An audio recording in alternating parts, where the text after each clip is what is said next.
নমস্কার বন্ধুরা, সবাইকে অনেক অনেক ভালোবাসা ও শুভেচ্ছা জানিয়ে তো আরও একটা নতুন দিনের একটা পুরনো ব্লগ নিয়ে আসলাম। কারণ এটা আমাদের একটা পুজোর জগদ্ধাত্রী পুজোর ব্লগ, বুঝতেই পারছো এটা অনেক দিন আগে হয়ে গেছে, কিন্তু মানে কিছু কারণবশত আমরা দিতে পারিনি। তো যাই হোক, এতদিন পরে আমরা ব্লগটা দেওয়ার জন্য সত্যিই দুঃখিত।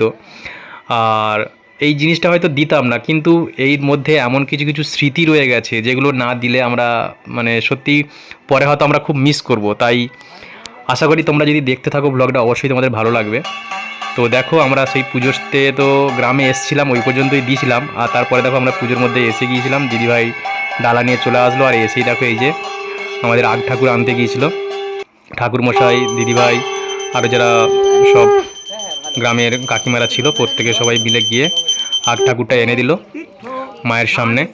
আর এখানে আরও যারা যে সমস্ত মহিলারা সংকল্প করবেন তারা অলরেডি এখানে বসে গিয়েছিল এবং পুজো শুরু হয়ে গিয়েছিল। এবং আমাদের এখানে যে জগদ্ধাত্রী মায়ের পূজাটা হয় অ্যাকচুয়ালি এখানে নবমী থেকে শুরু হয়, নবমী, দশমী, তারপরে আরও 3-4টে দিন এখানে আমাদের মাকে রাখা হয়।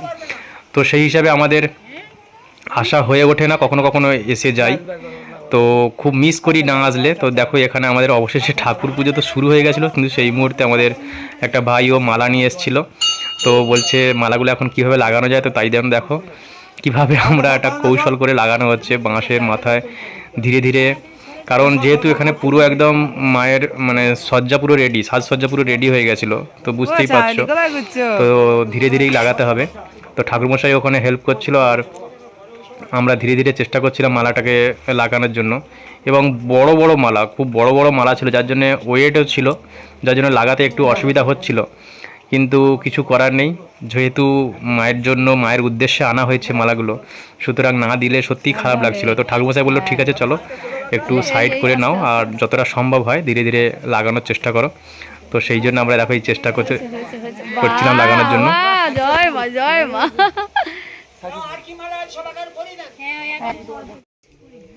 আর তারপরেই দেখো নীলকণ্ঠের মালাটাও, ওটাও দিয়ে দেওয়া হলো মায়ের গলাতে। আর তারপরে অবশেষে এই যে রজনীগন্ধার মালাটা, এত বড় মালা এবং এত ভারী মালা যে আমরা ওই একটা মাত্র লাঠি দিয়ে ওটা হচ্ছিল না, এত ভারী মালা। তো তাই জন্য দেখো এই যে আমিও লাস্টে চলে আসলাম। তো আমার ওই ভাইটা ও একদিকে ধরলো আর আমি একদিকে লাঠি দিয়ে ধরে দুজনে মিলে ধীরে ধীরে ধীরে ধীরে মানে লাগানোর চেষ্টা করলাম। এবং মায়ের কৃপায় যাই হোক কোনো কিছু না মানে ক্ষতি হয়ে বা কোনো কিছু না হ্যাম্পার হয়ে আমাদের মালাটা অবশেষে আমরা পরিয়ে দিয়েছিলাম মায়ের গলায়। তো সত্যিই খুব নিজেদেরকেও ভালো লাগছিল। আর এই যে এখানে আবার বেলপাতার মালাগুলো গাঁথা হচ্ছিল।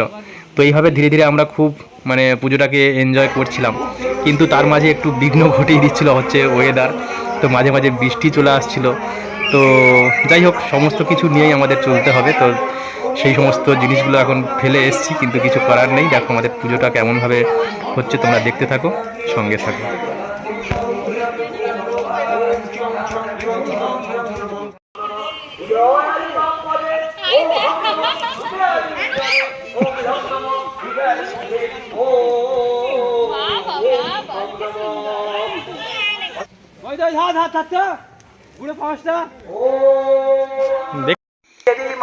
তারপরে দেখো এই যে আমাদের পুকুর, আমাদের পুকুরে এখানে হচ্ছে কতদিন আগে যে আমরা জাল ফাল ফেলেছিলাম ভুলে গেছি। তো যেই থেকে আমরা বাইরে চলে এসেছি আর অতটা এখানে মাছও খাওয়া হয়ে ওঠে না, তো ওই জন্য সবাই মিলে এখন নামা হয়েছে পুকুরে মাছ ধরার উদ্দেশ্যে। দেখো আর এখন বুঝতেই পারছো ঠান্ডাও পড়ে গেছে আর প্রচণ্ড জল, মানে মাছ ধরাটাও মুশকিল। তো যাই হোক অবশেষে আমরা কিছু কিছু মাছ এই পুকুরে কিন্তু খুব বড় বড় মাছ রয়েছে। তো যাই হোক এই একটা মাছ আমরা রুই মাছ পেয়েছিলাম। আর বাবু তো এরকম মানে একদম পুরো নদীতে, সরি মানে পুকুর থেকে ধরা মাছ, মানে বুঝতেই পারছো কোনোদিন তো সেরকমভাবে মাছ দেখেনি যে পুকুর থেকে মাছ ধরা। তো যাই হোক এখানে বাড়িতে এসে দেখো এখন এই যে আমাদের মাছগুলো কাটা চলছে। আর এই দেখো বিড়ালের সাথে কেমন দুষ্টুমি চলছে দেখো। মোটামুটি যেখানে ওর মানে সবাই থাকবে তাদের দুষ্টুমি মানে হচ্ছে ওর ফ্যাশন। তো যাই হোক আমাদের এদিকেও পূজার অনেকটা এগিয়ে এসছে, প্রায় শেষের পথে। এবং এখানে আরতি চলছিল। উপোস করে আসবে, সারাটা দিন এখন খায়নি। উপোস শেষে অর্থাৎ পুষ্পাঞ্জলি শেষে তারপরে মানে আজকে উপোস ভঙ্গ করবে। তো অবশেষে দেখো এই যে আমাদের পুষ্পাঞ্জলির টাইম হয়ে গেছে এবং একদম প্রায় বিকাল হয়ে যায়। অন্যান্য বছর তো প্রায় সন্ধ্যাই হয়ে যায়, মানে এতটাই দেরি হয়ে যায়। তো এই যে হোম হচ্ছিল এখানে, হোমের তারপরেই পুষ্পাঞ্জলি হবে। আর এই যে সব শেষে এই যে প্রদীপ জ্বালিয়ে আজকে সব মানে উপোস সবাই ভঙ্গ করেছে। তো তারপরের দিন দেখো আমরা চলে এসেছিলাম, এই যে দিদিভাইয়ের বোন অর্থাৎ আমার শালি চলে এসেছিলো আমাদের বাড়িতে, আর এই যে গুড্ডু। তো আজকে হচ্ছে আমাদের আরও একটা বিশেষ দিন। তো বুঝতেই পারছো কালকে অর্থাৎ আগামীকাল আমরা মাছ ধরেছিলাম পুকুর থেকে, সেই আমাদের পুকুরের মাছ দিয়ে দেখো এখানে ডাল ফাল রান্না হচ্ছে, মাছ মাংস আরও নানা রকম পদ আজকে রান্না হবে। তো আজকে হচ্ছে বিশেষ দিন, এই জন্যই বলছি। তো দেখতে থাকো তোমরা, আর কি জন্য আমাদের আজকে একটা বিশেষ দিন সেটা তোমরা পরে জানাবে কমেন্ট করে। দেখো অনার্সের না, ওর অনার্সের। আর এই যে এখন মা হচ্ছে কিছু রান্না করে দিয়ে গেল, আর তারপরে দিদিভাই এই যে বসে পড়েছে এখন মাছ মাংসগুলো রান্না করতে। তো একজন সব স্টেপ পার হচ্ছে, আর আমি চলে এসেছিলাম এই যে আমাদের হচ্ছে পুজোর পরের দিন হয় এইটা, এই অনুষ্ঠানটা হচ্ছে খিচুড়ি অনুষ্ঠান, খিচুড়ি ভোগ হয়, এটা রাত্রিবেলা হবে।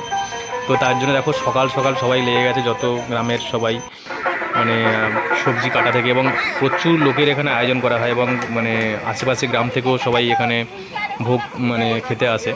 তো সেই খিচুড়ি ভোগ সাথে নানা রকম সবজি, হ্যাঁ আরও নানা রকম অনেক কিছু পদ রান্না হয় এখানে আমাদের। তারপরে তোমার পায়েস হয়, দেওয়া হয়। তো যাই হোক দেখো তারই প্রস্তুতি চলছে সকাল থেকে। আমি বললাম যে একটু চলো আমি একটু ক্যামেরা বন্দি করে নিই তোমাদের দেখানোর জন্য, আর ওদিকে দিদিভাই তো তার বোনকে নিয়ে ব্যস্ত আছে। তো ঠিক আছে, তারপর এই যে চলে এসেছিলাম বাড়িতে। দেখো এসে দেখলাম যে দিদিভাই একদম পুরো প্লেট সাজিয়ে রেডি করছে বোনের জন্য।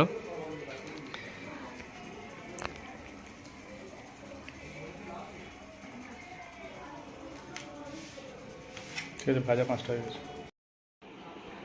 আর তারপরে এই যে দেখো ইসিটাকে নিয়ে চলে এসেছিলো দিদি ওপরে, এই যে এসে ওকে একটু সাজিয়ে দিয়ে করিয়ে দিল। আর এতক্ষণ আশা করি তোমরা বুঝতে পেরে গেছো কী জন্য এসছে বোন। তো বুঝতেই পারছো ও হচ্ছে সাধভক্ষণ অনুষ্ঠান। তো আমরা তো যেহেতু থাকি না, তো সুতরাং যে সময় বাড়িতে যাওয়া হয় সেই সময়ে ওকে বাড়িতে আমরা নিয়ে এসেছিলাম।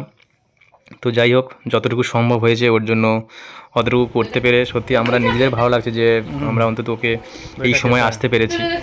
তো যাই হোক যতটুকু সম্ভব ও একটু দিদিভাই ওকে একটু খাইয়ে দিল। আর তারপরে চলো এবারে নিচে যাব, নিচে গিয়ে ওখানে আবার খাওয়া দাওয়া আছে, ওকে খাইয়ে দিয়ে আবার আজকে আমাদের আবার রাতেরবেলা অনুষ্ঠান আছে, বুঝতেই পারছো। এদিকে প্রণাম কর। তো চলো ওই দিকে প্রণাম কর। ঠিক আছে। আর তারপরে দেখো আমরা নিচে আসলাম, নিচে এই যে আমার ভাগনা এসেছিল, পিসি বাবা পিসিটা, এদের সবাইকে মানে নিচে খেতে দেওয়া হয়েছিল। তো এখানে তারপরে এবার আমরা সব দুপুরের খাওয়াটা সেরে নিয়ে চলো।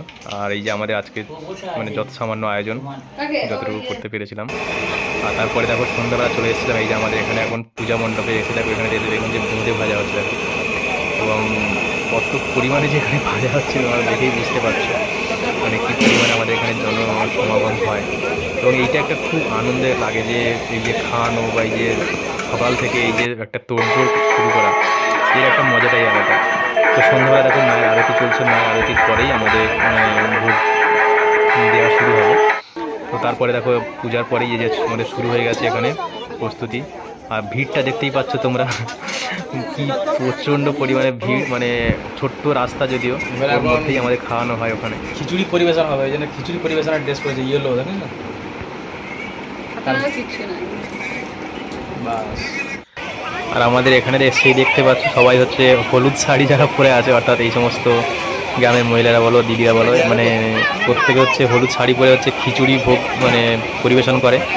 আর পুজোর দিনে সবাই হচ্ছে মানে লাল পাড় সাদা শাড়ি পরে থাকে, মানে একটা মানে এখানে একটা রেওয়াজ চলে আসছে, যদি এটা ভালো লাগে যদিও এই জিনিসগুলো দেখতে। তো দেখো এই দেখো কি প্রচণ্ড পরিমাণে ভিড় দেখো। আর এই যে আমাদের ছোট্ট গুড্ডু, ও কাউকে না জানিয়েই চলে এসে, ওকে খুঁজছি ওই দিকে এসে খেতে বসে গেছে, বুঝতেই পারছো একদম পুরো সবার প্রথম ব্যাজেই এসে খেতে বসে গেছে। তো আমি ওকে খুঁজে খুঁজে আবার নিয়ে গেলাম। আর এদিকে দিদিভাই ব্যস্ত হয়ে গেছিলো, এদিকে সব এত লোকজন সমাগম হয়ে গেছে, তো প্রত্যেকে সব আরও যারা গ্রামের মহিলারা ছিল প্রত্যেকে সবাই খাওয়াতে ব্যস্ত। তো বুঝতেই পারছো কী পরিমাণে আমাদের এখানে আনন্দটা হয়, ঠিক আছে? এই আনন্দটাই হচ্ছে সবথেকে বড় কথা। তো যার জন্য আমরা মানে আসার চেষ্টা করি, আর না আসতে পারলে সত্যি আমরা মিস করি।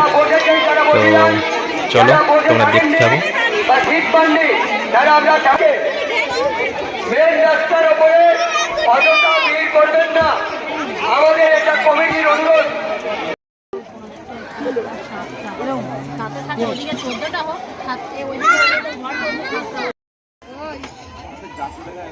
চিনতে পারছো আমাকে না ভুলে গেছো? চিনতে পারছো রিয়ান ভাইকে? চিনতে পারছো? আর এই যে এখন মোটামুটি দেখতেই পাচ্ছ ভিড়টা কমে গেছে। তো এবার আমরা লাস্ট ব্যাচ একদম বসে পড়েছিলাম, দিদিভাই আমি বসে পড়েছিলাম। আর এই যে বাবু দেখেছো এখন ও ব্যস্ত হয়ে গেছে সবাইকে এখন পাতা দেবে বলে, সবাইকে এখন থালা দিচ্ছে, এখন থালা দিতে ব্যস্ত হয়ে গেছে। এই যে ওর দাদু বসে আছে, দাদুকে বলছে ওখানে থালা দাও দাদু। তো ঠিক আছে, দেখো অবশেষে এই যে বসে পড়েছি আমি অন্যান্য দাদার সাথে বসে পড়েছি, আর দিদিভাই এদিকে হচ্ছে আরও বসে পড়েছিল অন্যান্য দাদার সাথে। তো আমরা হচ্ছে লাস্ট ব্যাচ ছিলাম একদম, এরপর আর কেউ ছিল না খাওয়ার মতো। তো এই বাবুরা এদিকে দেখো ব্যস্ত ছিল, ওরা এখন লাস্টে জল দেওয়ার জন্য। তো ওদেরও কত আনন্দ বুঝতেই পারছো। তো এই পুজোটা হচ্ছে এইরকমই, ছোটো থেকে বড় সবাই আমরা আনন্দে মেতে উঠি এই কটা দিন। তো যাই হোক, পুরোনো ভ্লগ বলে তোমরা যেন দূরে সরিয়ে দিও না, ফেলে দিও না, অবশ্যই দেখতে থেকো। আজকে আমাদের সবাইকে টাটা, সবাই খুব ভালো থেকো।